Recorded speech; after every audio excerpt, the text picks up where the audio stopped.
Hi, and a very good morning, afternoon, or evening, wherever you are. Let me just first start by saying that for most of the presentation, I will be looking in this direction because my monitor is here while my camera is here.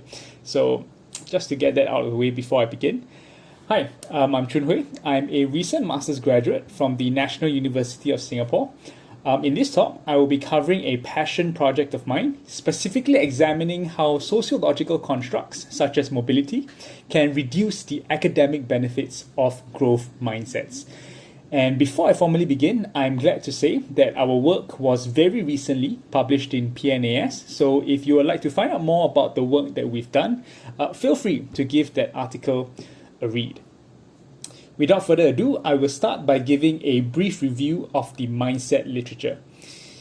Mindsets of intelligence are often touted as highly adaptive beliefs for learning, believing that intelligence is something that can be grown or developed through hard work and effort has been shown to, across decades of research, to promote active learning behavior and increase academic achievement. In recent years, however, there has been some skepticism over mindset's efficacy, with several meta-analytic studies demonstrating an overall weak or null relationship between mindsets and academic performance. In order to reconcile these mixed or inconsistent findings, we then ask whether mindsets could be more applicable in some environments more than others. And this deals with the idea of psychological affordances. So an environment may present certain features that psychologically encourage or afford the use of mindsets. In their paper, Professor Walton and Professor Yeager presented the seed and soil analogy, which emphasized how the seed, in this case mindsets, requires a fertile soil, which essentially refers to a context that encourages and allows these beliefs to thrive. Consistent with this framework, in a 2019 article by Professor Yeager, a mindset intervention was found to be more effective in schools that supported challenge-seeking norms. In such schools, lower achieving students managed to attain higher end-of-year GPAs than schools that were less supportive of challenge-seeking. So here, our work proposes educational mobility to be an important psychological affordance for mindsets. The educational mobility of an environment essentially captures or reflects the potential for disadvantaged students to overcome challenging circumstances. For example, if they come from lower income backgrounds, and to eventually achieve academic success. So when a substantial number of all percentage of disadvantaged students are able to overcome challenges and attain higher educational qualifications, such as graduating from college, the educational mobility of the environment can be considered to be high. Now, considering the role mindsets play in facilitating active learning, high mobility environments are likely to create a supportive environment for mindsets to be recruited and utilized in pursuit of students' academic goals. And all this brings us to our research question. Are students more likely to employ mindsets in high mobility environments? Of course, we hypothesize that mindsets should predict active learning and achievement in high mobility environments. On the other hand, in low mobility environments, these effects are likely to be attenuated. And we demonstrate this through two highly powered and methodologically intensive studies. The first uses cross-national data from PISA 2018, and in the second, we designed a longitudinal experiment, which includes a novel mobility manipulation. So starting with study 1, PISA stands for the Program for International Student Assessment, which is a triennial assessment that administers standardized tests on math, science, and reading.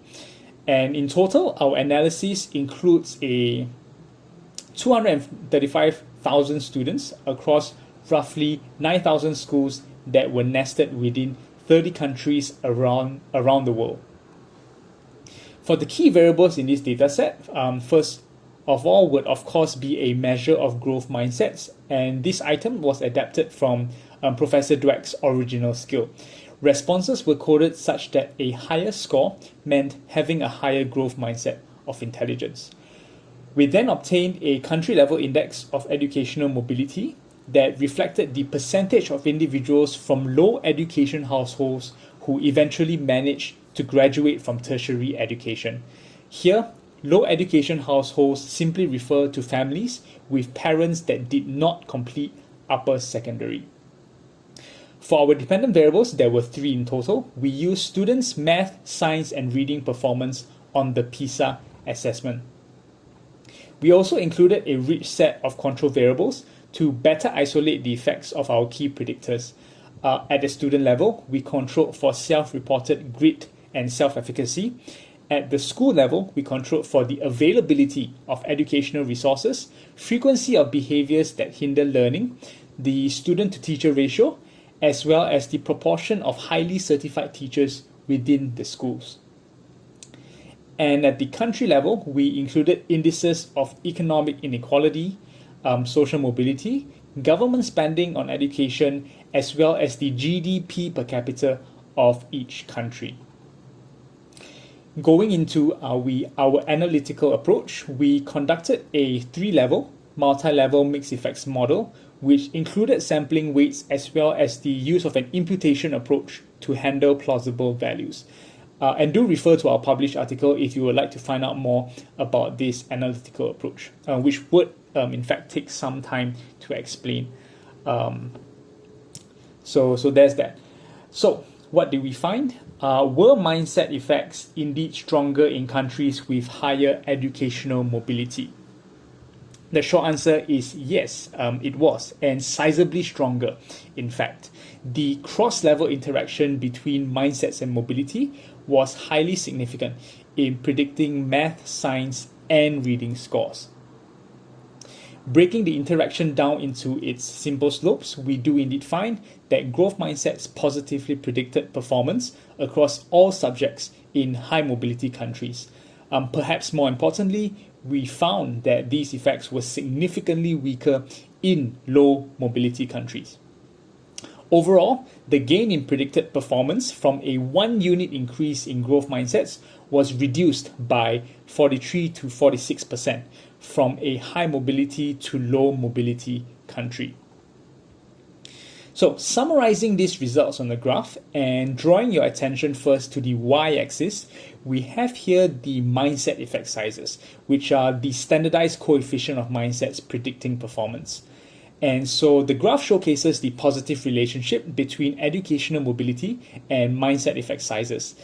The academic benefits of mindsets are likely to be higher in countries with higher educational mobility.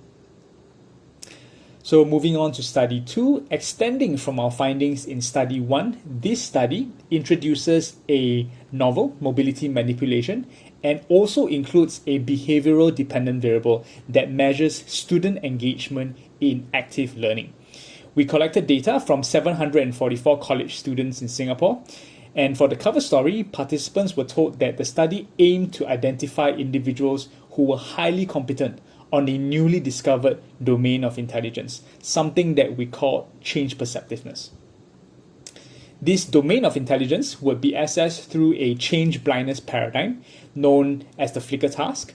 Participants were presented with 2 very similar images that alternated quickly on screen, and they had to detect an object that was missing in one of the images as quickly and as accurately as they could.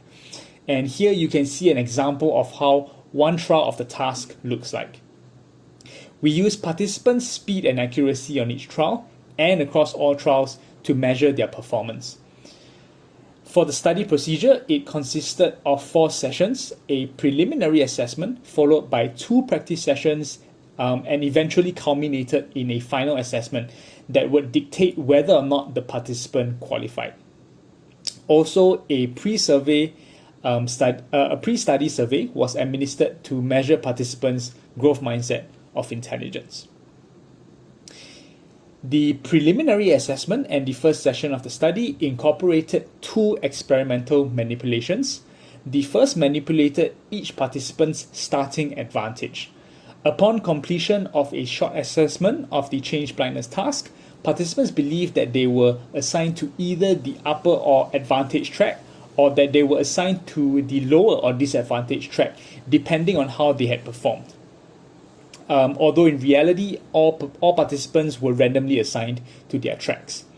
Second, high versus low mobility was manipulated using bogus statistics about how likely this initial disadvantage for participants in the lower track could be overcome.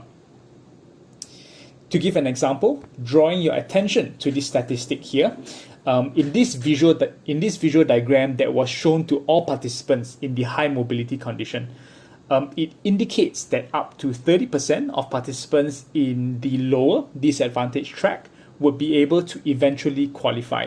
And also do note here that participants in the upper track are just 3 times more likely to qualify compared to participants in the lower track. In the low mobility manipulation, however, the 30% statistic changes to 3% instead, indicating that only up to 3% of participants in the lower track would be able to eventually qualify, a significantly fewer number. Here, upper track participants are 33 times more likely to qualify than their lower track counterparts. After the preliminary assessment, participants were given the opportunity to practice on the task. They were given a total of 100 trials across 2 practice sessions, and they were allowed to end the practice at any time, perhaps once that they felt that they had practiced enough. And here we measured participants' total time spent practicing, as well as the total number of trials that they completed.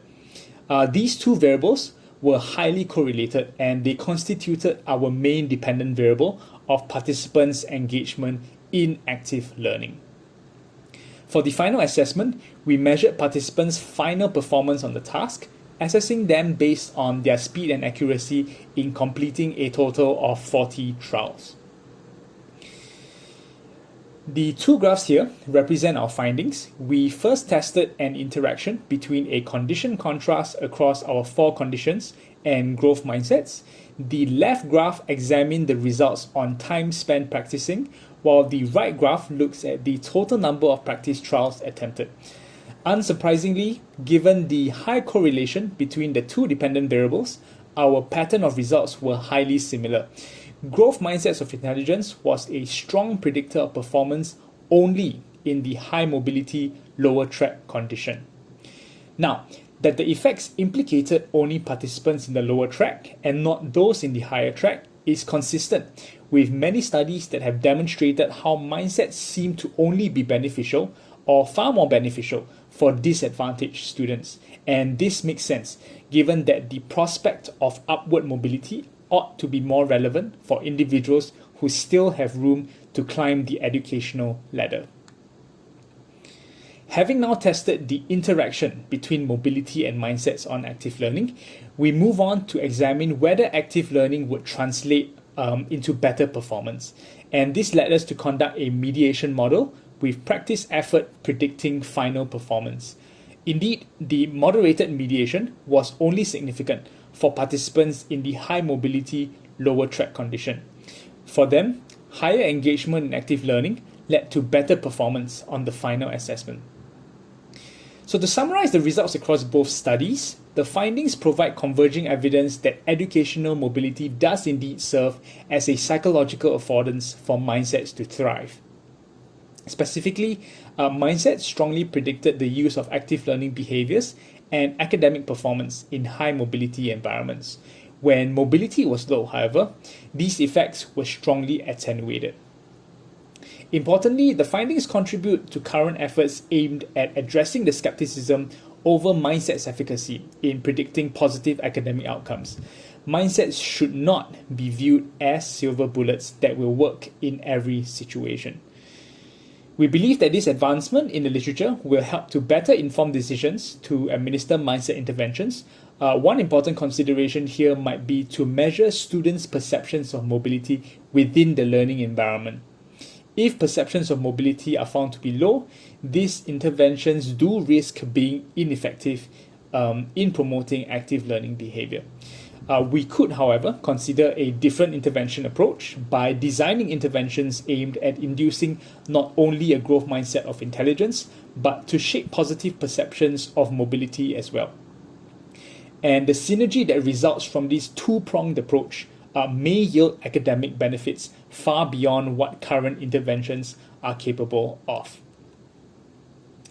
And with that, if you've made it this far, I would like to thank you for sticking around. If you have any questions or queries, feel free to ask. I believe APS would have a system in place to facilitate this. If not, do feel free to approach us directly as well. Thank you.